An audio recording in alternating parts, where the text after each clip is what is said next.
Buen día República Oriental del Uruguay, buen día a todos, buen día en este viernes, un viernes soleado, un viernes agradable y seguro que para muchos que tienen pensado, bueno, tomarse ya el descanso del fin de semana, estarán de parabienes, lo decimos de este modo tan original y tan nuevo en la expresión, en el giro lingüístico.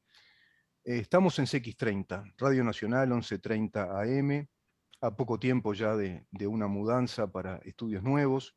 Está realmente el personal de la radio, bueno, muy entusiasmado, muy también agitado y típico de este tipo de movimientos, ¿no? Típico de una expectativa muy saludable, que es un cambio para mejorar y mejorar muchísimo en materia de radio, en materia de calidad también, en cuanto a sonido, imagen. Así que, bueno, felicitamos a su director, a Edgardo. Está con nosotros Maxi Pérez en controles. Estamos llevando adelante este programa a través de esta línea de Zoom. Estamos en imagen y en sonido, ahora directamente por sonido, en radio, 1130 AM, también radionacional.com.uy por internet. Y estamos en Facebook, en donde estamos, en este momento en el formato sonido. Una vez que subamos todo el material que hoy vamos a realizar periodísticamente, este material se edita columna por columna y lo tenemos subido a nuestras redes, que es la que siempre les doy a todos ustedes, donde ahí pueden ingresar y ver el tema que más les interesa o escuchar el tema que sea de su interés. Por eso editamos las columnas, las fragmentamos. Estamos en Twitter, @ en donde estamos, en Instagram, en donde estamos Uru, en YouTube, mirá en donde estamos, y en Facebook, en donde estamos. Nuestro correo electrónico, por donde estamos, @gmail.com. Nuestro número de contacto es 093-829-272.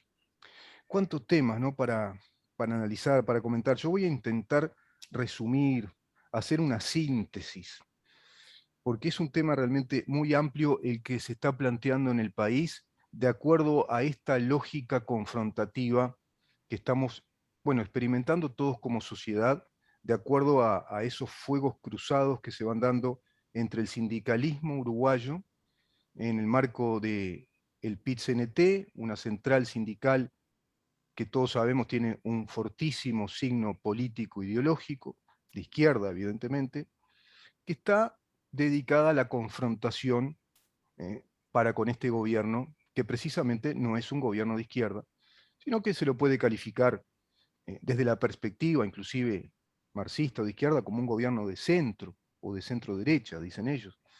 Es un gobierno, en definitiva, republicano y nacional que tiene un montón de aristas que también son dignas de ser analizadas y en más de una columna, pero que apela evidentemente a los principios fundamentales de nuestra civilización, es decir, la economía de mercado, una economía cada vez más abierta, intentar ese equilibrio entre los presupuestos del Estado y los necesarios presupuestos de la actividad privada, un gobierno que plantea una apertura al mundo en materia de mercados para precisamente mejorar aún mucho más todo lo que hace a la tasa de exportación de nuestros commodities y plantearlos como un valor agregado en el mundo. Temas que inclusive vamos desarrollando con INIA, ¿no? Con el Instituto Nacional de Investigación Agropecuaria, a través del cual lo vamos metiendo por dentro de la calidad de producción de nuestros commodities, tanto en materia de carnes como de granos. Y en ese sentido se está en el contexto de un TLC con China, y en ese contexto de TLC, es decir, de ir avanzando en las conversaciones para llegar a un acuerdo que parecería va a ser muy rápido, seguramente hacia el año 2022 tengamos ese acuerdo que va a dar un marco mucho más apropiado incluso a nuestras exportaciones y a la interrelación comercial con ese coloso asiático. Evidentemente van a haber ventajas arancelarias y estabilidad también de mercado en cuanto a permitir esa estabilidad en la producción.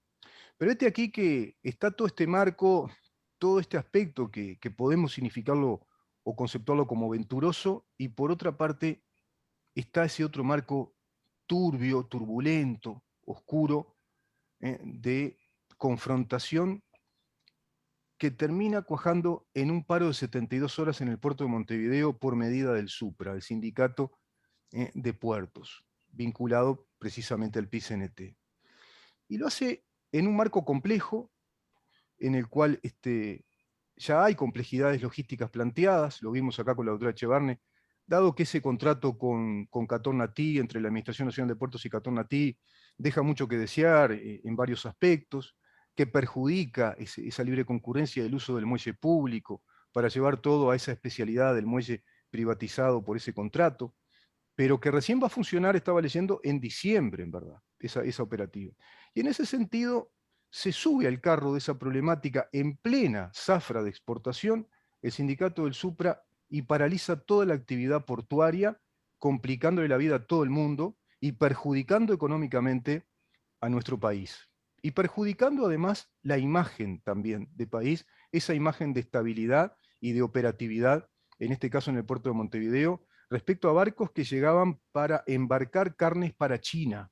No es casualidad, precisamente para China. Bueno, se habla de 3.400 contenedores que ya se perdieron, de barcos que se fueron, de barcos que no están entrando, y a su vez de un atascamiento impresionante. No está congestionado, prácticamente colapsado el puerto de Montevideo, porque claro, esto atrasó muchísimo todo, perjudicando a camioneros, colas y colas, kilómetros de camiones, de los pobres trabajadores esperando muchas horas, una tarea realmente insalubre, ¿no? Inhóspita. Pero, ¿cuál es la lógica de esto? ¿Por qué se paró el puerto así, de modo intempestivo, reclamando estabilidad laboral? Esa estabilidad laboral parece estar amenazada por este contrato entre la Administración Nacional de Puertos y Qatar Natí, que desmantela de alguna manera o perjudica a Montecom, la empresa bandera con la cual contrató el gobierno anterior, el Frente Amplio. Seguro ahí hay que revisar muchas cosas. Habrán determinados vínculos laborales, relaciones laborales, quizá privilegios, también que habría que analizar, y eso se va de algún modo a modificar. Pero también tenemos que tomar en cuenta que esas negociaciones colectivas en materia de estabilidad laboral, en materia de posibles despidos y ver qué soluciones se pueden encontrar, como también el tema salarial, estaban desarrollándose con el ministro de Trabajo, con el ministro Mieres. ¿Por qué? Porque estaban precisamente retomando las negociaciones colectivas de acuerdo a aquel impasse o aquel periodo llamado puente por la pandemia, en el cual no se pudo llevar a cabo las negociaciones colectivas. Y se estaban ahora desarrollando esas negociaciones colectivas, que ahora en un acuerdo entre el gobierno, a través del Ministerio de Trabajo y los trabajadores, se llega entonces a una especie de tregua en la cual se compromete el sindicato portuario de no entorpecer la actividad portuaria, de no hacer paros, en tanto se llegue a una resolución final en esa negociación colectiva. Uno se pregunta, ¿y por qué no lo hicieron de esa manera antes? ¿Para qué llegar al paro? Bueno, evidentemente resulta, digamos, en una lectura determinada, de una lógica confrontativa y dañina. Es una lógica realmente confrontativa y dañina la del tema del puerto y cómo pararon toda esa actividad. Hay muchas cosas para analizar. ¿Será también esto motivo de una interna en el PICNT? Me lo comentaba ayer un amigo que tiene, yo te diría, bastante suspicacia para hacer análisis político. Es decir, es de esas personas que no se comen la pastilla, es de esas personas que intenta verle, digamos, el gato encerrado a ciertas situaciones, porque viste que todo en política es un juego de ajedrez y es bastante sucia. No es todo tan simple, tan sencillo, no es todo blanco y negro. No hay otros matices, por ejemplo, vieron que ahora Pereira va a ser el próximo presidente del Frente Amplio, se corren las fichas dentro del PCNT. ¿Y no será también que hay una interna en la cual se están enviando mensajes los líderes de cada agrupación, los dirigentes de cada agrupación, en este caso el Supra, diciéndose entre ellos en esa lógica marxista, forista, me refiero al Foro de San Pablo, que es la lógica confrontativa de un Frente Amplio y un PCNT radicalizados en la posición del Partido Comunista del Uruguay y también del MPP, pero también del Partido Socialista, que es el partido que está liderando hegemónicamente el Sindicato Portuario de Montevideo. ¿No será una señal entre partidos interna? Muchachos, nosotros también somos confrontativos, también le complicamos la vida al gobierno y también marcamos con mucha dureza nuestros términos para negociar. Somos revolucionarios también. Inclusive hay que tomar en cuenta que el Partido Socialista, en sus actuales estatutos, su carta de principios, es decir, el sustracto ideológico que tiene hoy por hoy, es marxista, ¿no? Marxista-leninista, revolucionario, prácticamente lo mismo que el Partido Comunista. Hay tres partidos, Partido Comunista, Partido Socialista y MPP, que tienen una impronta marxista muy, además, enraizados en la estrategia actual que se desarrolla en el Foro de San Pablo. Y cuando digo estrategia actual me refiero a las últimas décadas en las cuales se va desarrollando esa estrategia política que es conjugar lo que en el marxismo se conoce como el constructo teórico, es decir, la construcción de un relato teórico que interpreta los hechos, y a esa teoría hay que llevarla precisamente a la realidad.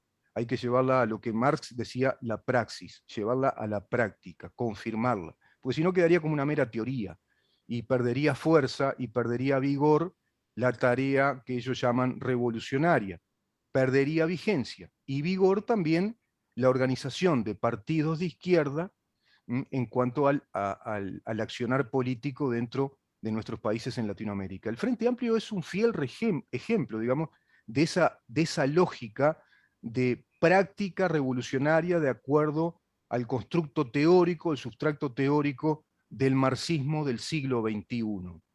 Ese marxismo del siglo XXI, que está en su alta esfera teórica, a partir de sociólogos, antropólogos, politólogos, economistas, que son las ciencias sociales que han nutrido al marxismo gramsciano, es decir, el marxismo que intenta ser hegemónico en lo cultural, y que han nutrido y han sofisticado la construcción del relato filosófico ideológico.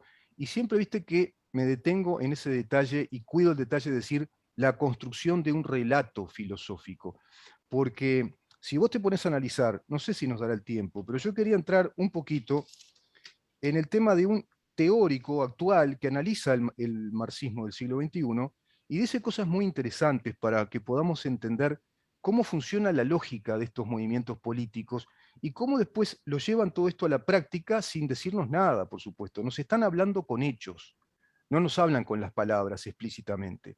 Con las palabras lo que hacen es establecer, digamos, una especie de batería de giros idiomáticos que después se transforman en palabras bozal o en eslogans que repiten todos aquellos que están militando por estas ideas que prácticamente están como enlatadas, dadas como si fueran consignas publicitarias, ¿no?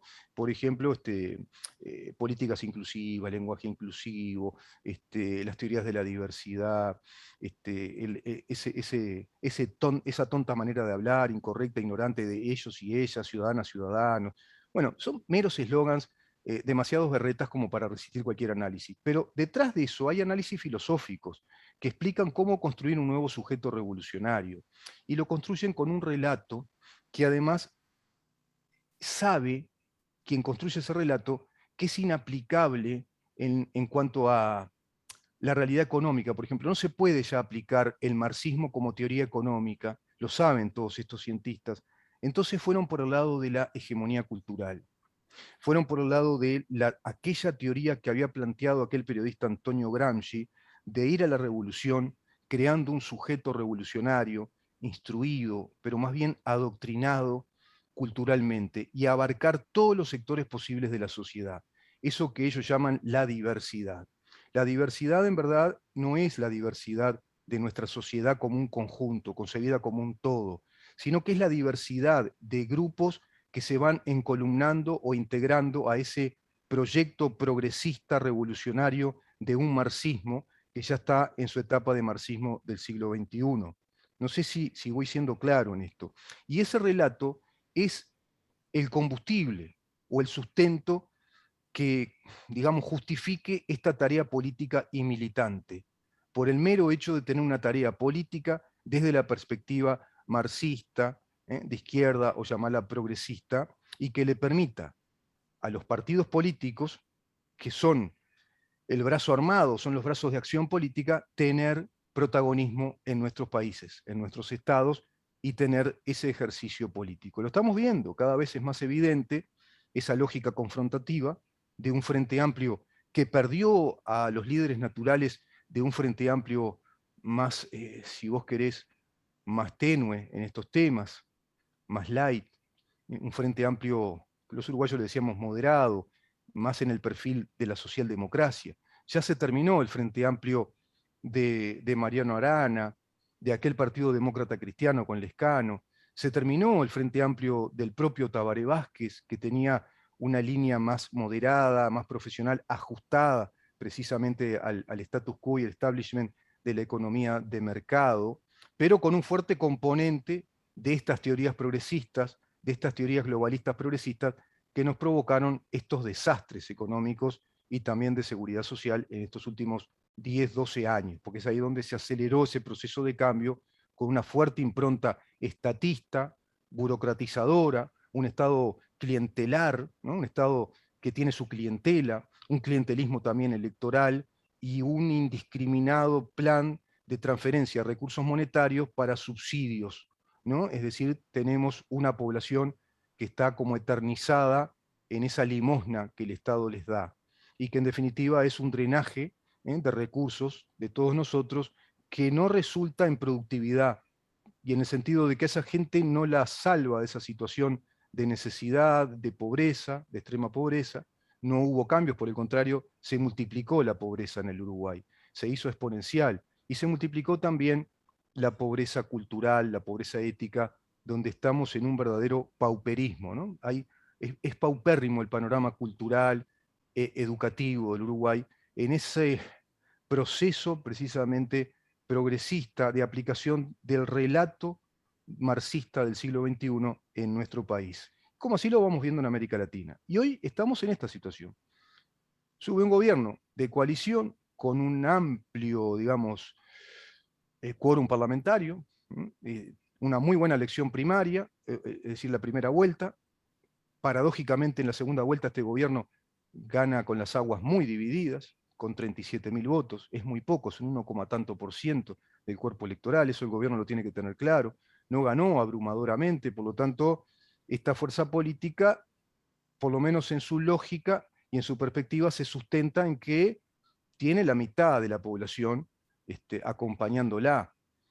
Y ahora evidentemente ha decrecido, lo demuestran las encuestas. Un gobierno que tiene un 61% de aprobación, con un 5% que no se anima a emitir opinión, quedan reducidos a la expresión de un 35% del padrón electoral. Pero esta gente, aunque vean que tienen el 20 o el 18, no van a cambiar en su actitud confrontativa, en esa lógica este, antidemocrática, no van a cambiar. ¿Por qué?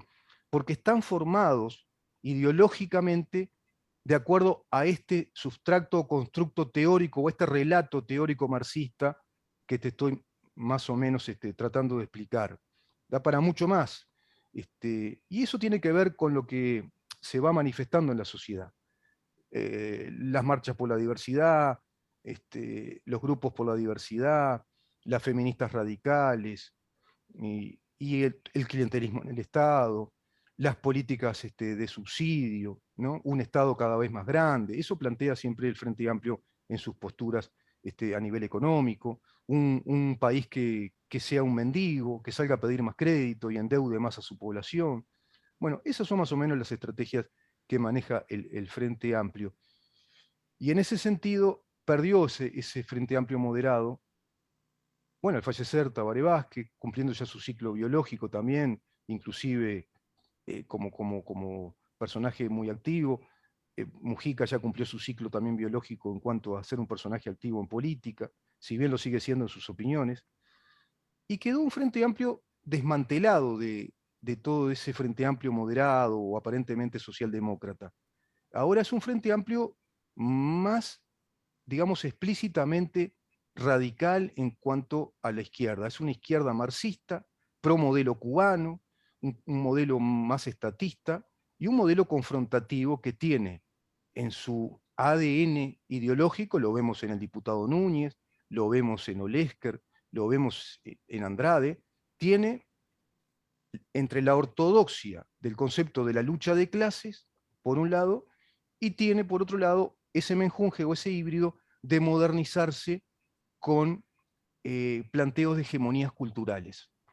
Y entonces ahí vienen los conceptos de la economía distributiva, el Uruguay que hoy por hoy se está transformando en un país extranjerizante, privatizador de ANCAP. Es esa lógica siempre, siempre te van a hablar desde ahí. la privatización de ANCAP, la privatización de las empresas públicas del Estado, el desmantelamiento de derechos que hemos conquistado con mucho esfuerzo a través de los años, pero nunca te van a explicar a fondo o minuciosamente de qué nos están hablando cuando nos hablan de estas cosas, y queda todo eso en el eslogan, en el relato.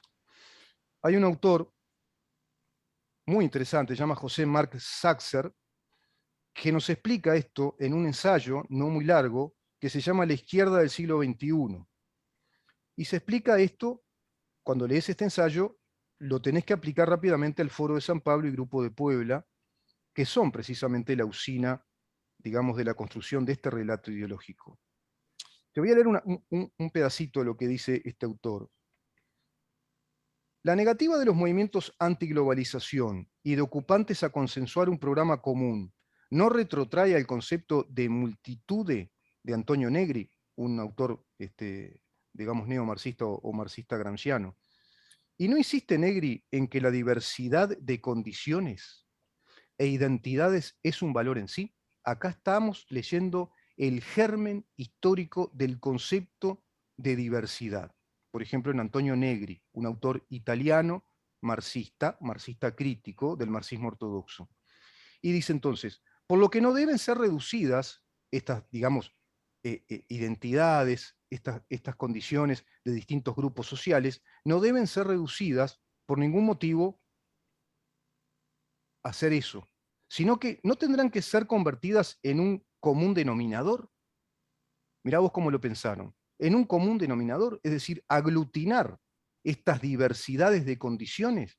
Llámese, por ejemplo, movimientos gay, los movimientos LGBT, movimientos de aborígenes en distintos lugares de nuestro continente, movimientos también de afrodescendientes, y así sucesivamente. Los críticos ven en esta obstinación, en un movimiento sin organización, esto ya es viejo, ¿viste? Veían que esto no estaba organizado, ni líderes, la causa del fracaso del marxismo, porque no lograba unir a esos grupos y se estaba agotando en el discurso de clase, que es el discurso ortodoxo y economicista de Carlos Marx y Federico Engels. Por eso viene la crítica de estos nuevos, digamos, ejércitos intelectuales que están formando una nueva teoría, pero que en verdad es un nuevo relato para justificar después la acción política respecto a estas concepciones progresistas, digamos, pro-marxistas, pero críticas. Hay un autor importante, Slavoj Žižek, que es uno de los autores importantes en este neomarxismo, que intenta construir una nueva plataforma para un nuevo proyecto progresista a partir de las ruinas de los movimientos emancipatorios. ¿Y cuáles son las ruinas?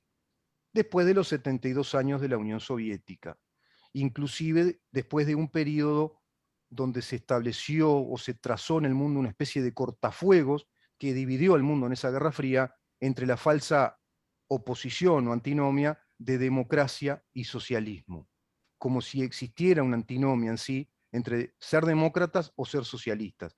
Después se habló de democracia avanzada, ser demócratas burgueses liberales o ser demócratas avanzados. Esto hoy está súper instalado, pero subrepticiamente a nivel de la población en general, inclusive a nivel de sus militantes, que militan, te repito, con eslogans, pero que no están tan avisados o enterados por dentro de cómo es la construcción de un relato teórico que pretende instalar esta hegemonía cultural. Y en nuestro continente está hecho a la medida de lo que el Foro de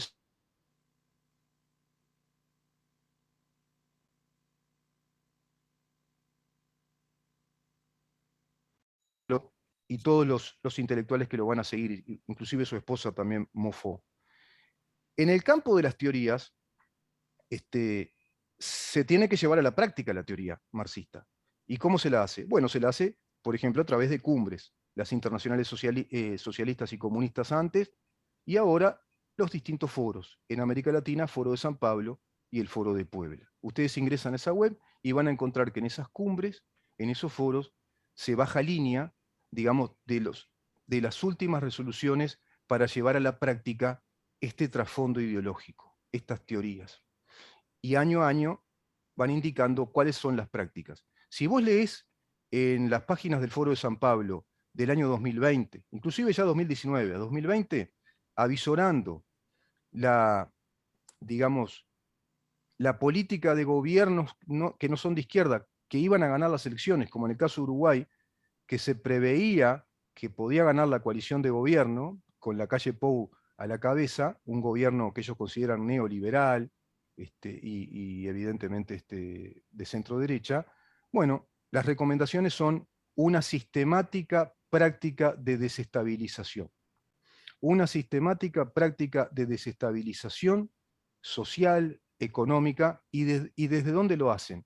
En nuestro país, como es un país moderado, que no tenemos la idiosincrasia de tirar bombas Molotov y hacer explotar, como pasó en Chile, subterráneos y hacer explotar edificios y hacer revueltas y salir a las calles con total violencia, bueno, se lo hace bajo la sistémica o sistemática práctica de los paros sistemáticos, de las huelgas, y esas movilizaciones que intentan fallidamente ser masivas y dar la imagen de que hay una sociedad muy convulsionada y que hay caos social, que pretendiendo dar la imagen hacia el exterior de que estamos ante un gobierno que nos está gobernando muy mal y que las masas están muy descontentas, pero no lo pueden lograr. Siempre vemos después en las imágenes que es el grupo de los líderes sindicales, que claro, como son unos cuantos, y digamos que hacen cierta imagen o cierto bulto, pero cuando vos vas contabilizando decís, no, acá no hay ninguna marcha masiva, no se están llenando avenidas y avenidas sistemáticamente donde se estuviera viendo una marcha colectiva masiva de un pueblo que está muy descontento, con un gobierno, qué sé yo, que lo está empobreciendo, expoliando, quitando fuente de trabajo, que es lo que ellos están permanentemente manifestando. Y no salen de esa lógica, de ese relato básico y a su vez de esa actitud confrontativa. Es increíble ver eso porque se van hundiendo cada vez más. Ahora con estas interpelaciones, que es a la otra parte a la que quiero llegar, por un lado tenés los sindicatos y lo que vimos ahora, el desastre de este paro 72 horas en el puerto, el desastre también de las medidas de huelga y de paro, medidas de fuerza en UPM2, violencia inclusive, también paros por el tema de ANCAP, porque se va, bueno, a llevar a cabo una privatización muy conveniente para quitarle costos. ANCAP tiene que ver con la cementera, con el Portland, que da pérdidas hace muchos años, y que hay que bancarla, tenemos que bancar todos, inclusive pagando el combustible. Bueno, en ese sentido, también está la otra parte, el verso político. Entonces, ¿el verso político cuál es? La sistemática práctica de interpelar, de interpelar. Más o menos calculamos cada 50, 54 días, vamos y metemos una interpelación, y metemos otra interpelación. Es realmente muy, muy grosero, muy básico, no estamos hablando en serio. Ya. Y aquellos periodistas que se presten a demasiado análisis de esto, estamos perdiendo tiempo, energía intelectual, estamos quemando neuronas por una práctica muy deshonesta, que no condice con la ética republicana democrática, que no va al análisis profundo y cuando sí sea necesario utilizar este instrumento de la interpelación, que es absolutamente constitucional y legítimo, pero hay que saber usarlo y no desvirtuarlo, no prostituirlo, porque va a perder fuerza también ante la población el tema de las interpelaciones que se han convertido en un acting político, una especie de show político, ¿no? Es decir, de una teatralización que no conduce a nada. Evidentemente el gobierno se ve obligado a respaldar sus ministros en una gestión que, como la de García, tiene un montón de puntos a favor, inclusive un ministro que sale aplaudido por la coalición y que no se le pide la censura, no se le pide la renuncia de parte del Frente Amplio, es decir, que se ve que fue bastante convincente en sus argumentaciones, y a su vez también con el ministro del Interior, imagínense, después de cómo dejaron a ese ministerio, con un ministro que en su experticia previa para ser ministro del Interior tenía que había sido un sedicioso tupamario y que había matado policías por la espalda. Y lo tuvimos insólitamente durante 12 años como un inamovible ministro, como si hubiera sido una genialidad en materia de seguridad pública.